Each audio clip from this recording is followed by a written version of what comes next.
Jesus ay pinanganak sa Bethlehem ng Judea noong kapanahunan ni Haring Herodes. Dumating naman sa Jerusalem ang ilang pantas mula sa silangan at nagtanong-tanong doon na saan ang ipinanganak na hari ng mga Hudyo. Nakita namin sa silangan ang kanyang tala at naparito kami upang sambahin siya. Nang mabalita nito ni Haring Herodes, siya'y naligalig, gayon din ang buong Jerusalem. Kaya tinipon niya ang lahat ng punong saserdote at mga eskriba sa Israel at itinanong sa kanila kung saan ipanganak ang Mesiyas.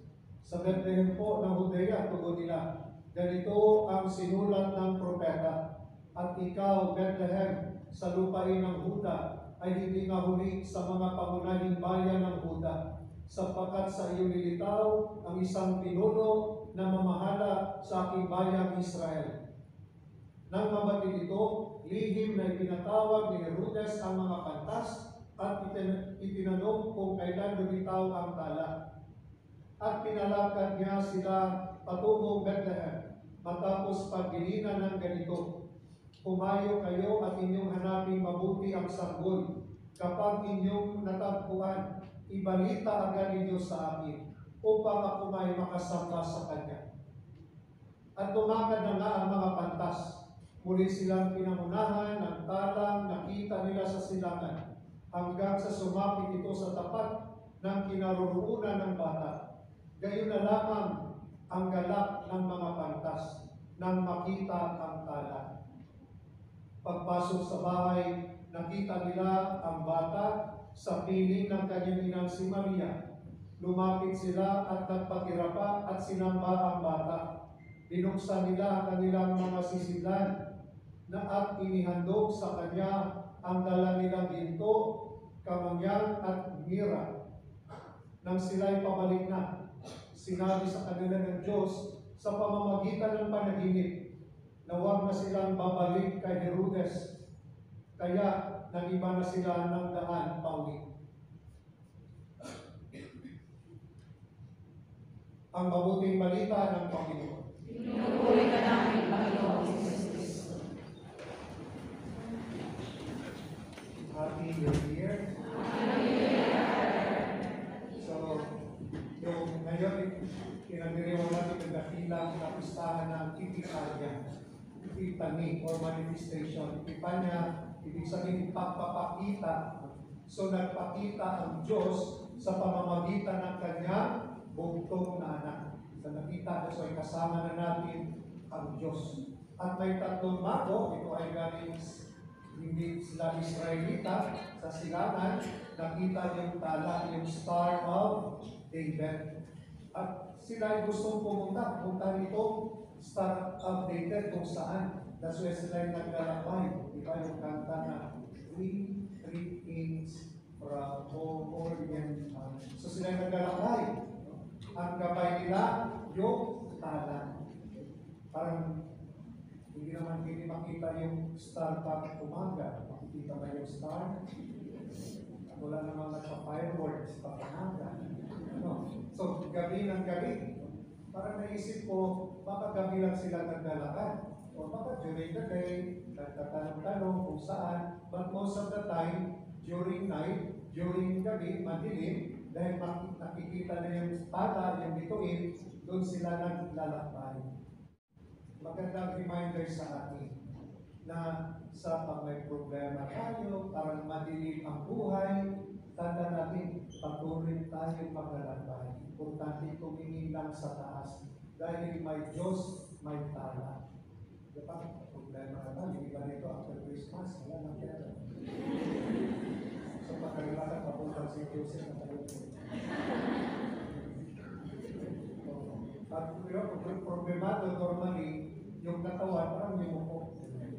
Pero, ito yung nagpaalala, pag madilim pa ang buhay, dapat tuminala dahil may tala, may Diyos na gagabay sa atin.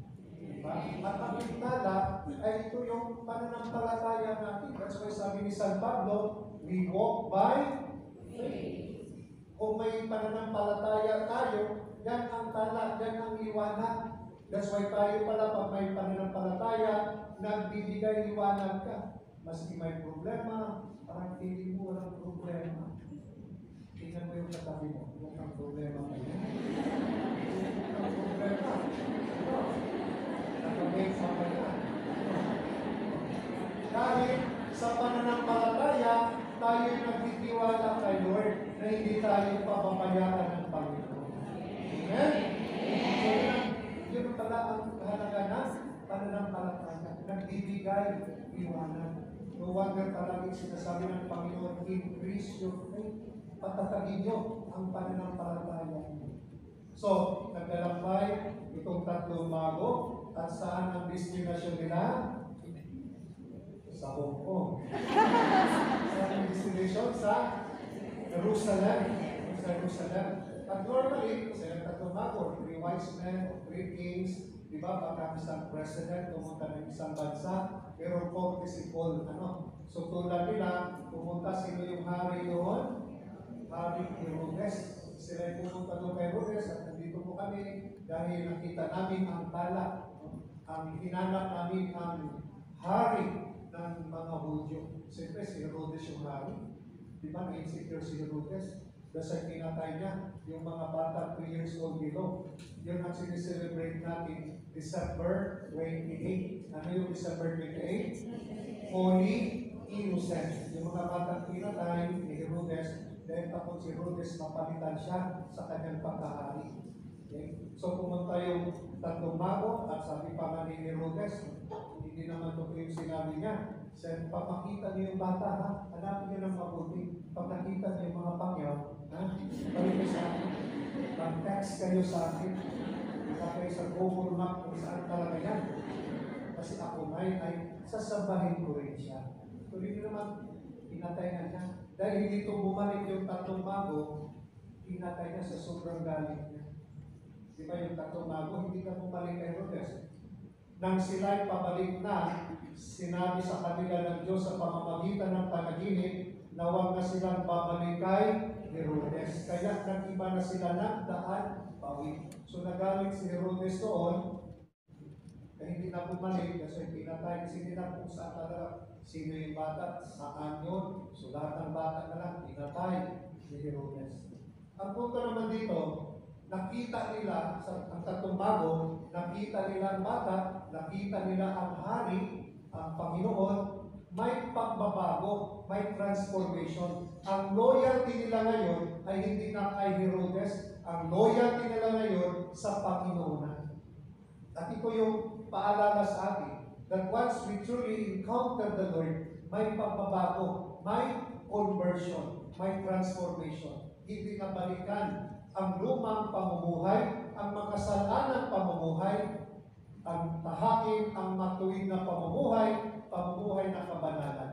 Hindi na bumalik yung tatlong mago. Sila ay naging matuwid na. Ang loyalty nila ngayon sa Panginoon na, sa kaharian ng Diyos.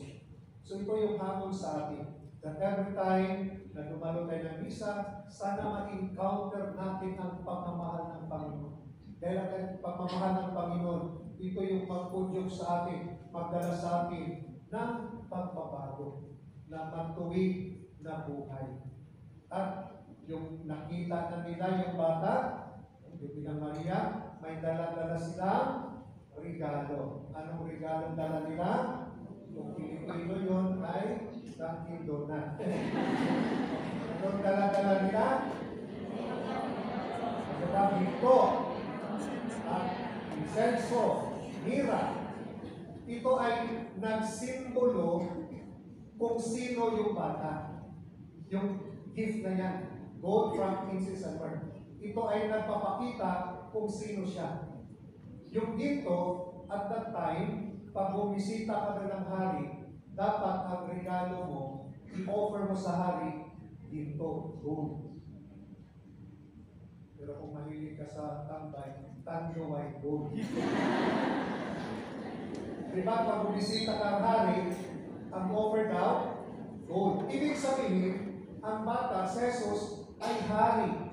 Siya ay hari. That's why we celebrate, diba, before Advent, Christ, the King of the universe.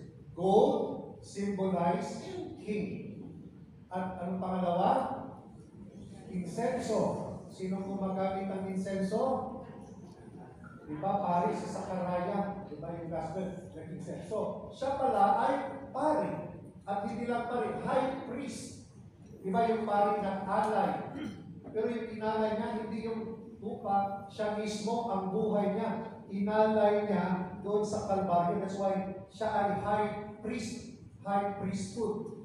Dahil ang inalay niya, hindi tupa, sarili niya mismo, buhay niya. Buhay niya. So siya ay pari. So incense, symbolize na pagkapari, priesthood. At yun namang mira, ginagamit yan pang timbang sa patay. Dahil he died, Jesus died as a prophet. Propeta siya. Okay? So yung gold, ano yung gold? Pari, king. Ang incense, pari, mira, prophet. Siya ay propeta. So, yung gift nila, it reveals yung identity ng bata. Siya ay king, priest, at prophet. Yung king, yung pagkahari niya, is service, not power, not authority. Yung pagkahari na paglilingkod. That's why yung sa Last Supper, di ba? Ginugasan niya yung paa ng kanyang mga alagad. So, kingship means service. At yung priestly, yung prison, prayer. Prayer. Doing the will of the Father. Yung prophet, to be a witness. Maging saksi ka sa pananampalataya mo. So yung Epiphany, ano ibig sabihin ng Epiphany?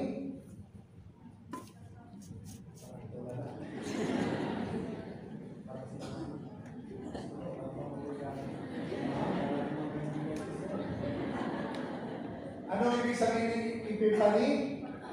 Pagpapakita. Epiphany.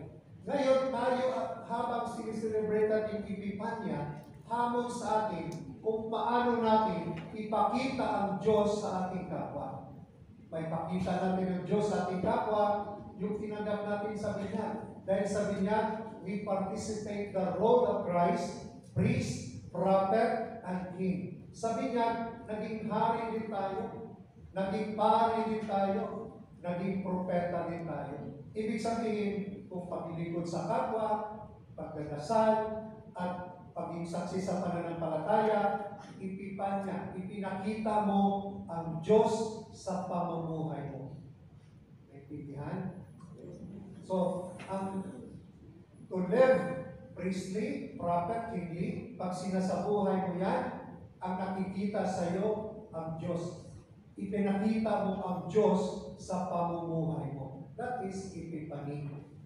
Na ang Kristiyano palang pamumuhay ay pakita mo si Kristo. Nakita mo si Kristo sa buhay mo. Nakita mo si Kristo sa gawa mo. Nakita mo si Kristo sa pananalita mo. Nakita mo si Kristo sa attitude mo.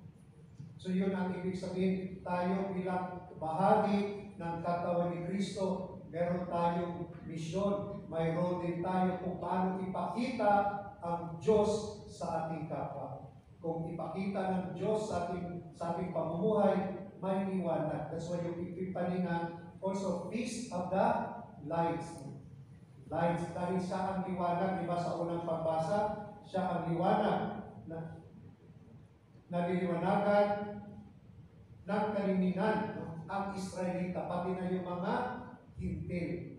Okay? So kung ipakita natin ng Diyos sa ating pamumuhay, yan ang Epiphanya, yan ang liwanag. So sa ating banal na Eucharistia, sa dakilang kapistahan ng papapakita ng Panginoon, tandaan natin na tayo ay naglalakbay tulad ng tatlong hari. At sa ating paglalakbay, may masaya, may malungkot, may madilim, may darkness. So tandaan natin sa kadiliman, tumingala ka dahil may tala ang Diyos ang gagabay sa buhay natin. Tanong tayo na, digrante, kailangan natin na gabay. At ang Diyos lamang ang gumagabay. Pag sumunod kay Lord, hindi tayo mawawala sa ating paglalakbay. Tulad at ipinakita dito ng tatlong bago, the identity of the child Jesus, yung kanyang regalo na siya ay hari, pari, at propeta. pag sinasabuhay natin to, tayo, sarili natin, araw-araw, sineselebrate natin yung Epifanya. Amen. Pagsitayo, ating ipakilala natin ang palataya, sumasaktay